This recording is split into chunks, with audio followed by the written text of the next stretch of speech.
বিসমিল্লাহির রহমানির রহিম। এই মুভমেন্টের, এই কোটা আন্দোলনের আমাদের যে সবচেয়ে বড় অ্যাচিভমেন্ট সেটা হচ্ছে গিয়ে এই ফ্যাসিস্ট সরকার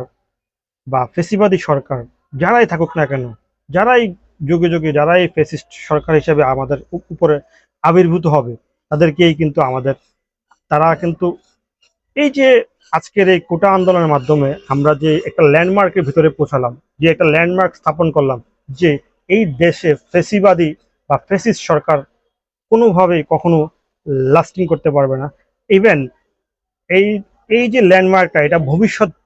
যারা আমাদের গভর্নমেন্ট হিসেবে আসবে তাদের জন্য একটা ল্যান্ডমার্ক হিসেবে স্থাপিত হলো। তারা যাতে, যারা ভবিষ্যতে আমাদের দেশ পরিচালনা করতে আসবে, তাদের মাথায় এটা নিয়ে আসতে হবে যে এই দেশ স্বাধীনতাকামী মানুষের দেশ, এই দেশ 30 লক্ষ শহীদের দেশ, এই দেশে কোনো ফ্যাসিস্ট সরকার, কোনো ফ্যাসিবাদী সরকারের স্থায়ী হওয়ার